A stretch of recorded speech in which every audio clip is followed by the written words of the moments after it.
Guys അപ്പം ഞാൻ ഉപ്പും മുളകും വെളിച്ചെണ്ണതൊന്നും എടുത്തിട്ടില്ല. എന്താ വെച്ച് കഴിഞ്ഞാൽ ഇങ്ങനെ ലോങ് വീഡിയോ ഞാൻ ഷോർട്ടാക്കിയിട്ട് ഇട്ടിട്ടുള്ളൂ. അതൊക്കെ നിങ്ങൾക്ക് അറിയില്ലോ എങ്ങനെ ഇട്ടില്ലെന്നൊക്കെ. അപ്പോൾ അതാ പിന്നെ അതാ ഇവരെ എക്സ്പ്രഷൻ കണ്ടാൽ നിങ്ങൾക്ക് മനസ്സിലാവും അത്രയ്ക്ക് ടേസ്റ്റിന്. അപ്പോൾ ഞാൻ ടേസ്റ്റ് ചെയ്ത് നോക്കിയപ്പോൾ എൻ്റെ പൊന്നൊരു രക്ഷയില്ല, സെറ്റാണ്, അടിപൊളിയാണ്. അപ്പോൾ എല്ലാവരും എന്തൊക്കെ ട്രൈ ചെയ്ത് നോക്കാം. ഇവർക്കെല്ലാവർക്കും നല്ല ഇഷ്ടമായി. പിന്നെ കണ്ണടിച്ച് തുറന്നിട്ടുള്ളൂ അപ്പോൾ തിന് തീർത്തിട്ട് ഗൈസ്. പിന്നെ അതാ ഇവർ രണ്ടുപേരും പടക്കത്തിൻ്റെ ആളാട്ടോ, പടക്കം കിട്ടിയാൽ മതി. അപ്പോൾ എനിക്ക് പേടിയാട്ടോ, ഞാൻ അപ്പം അതേ പോവില്ല.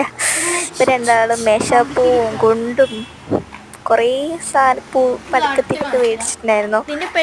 ഞാനപ്പോൾ അതൊക്കെ പോവില്ല കേട്ടോ ഗൈസ്. അപ്പോൾ അതാ ഇവർ വിശദീകരിച്ച് തരുന്നുണ്ട് അതിനെ പറ്റിയിട്ടൊക്കെ. ഇതൊരു ലോങ് വീഡിയോ തന്നെ ഷോർട്ടാക്കിയിട്ടാണ് ഇടുന്നത്. അപ്പോൾ അതാ പുതിയൊരു വീഡിയോ വീണ്ടും കാണാം. Okay bye.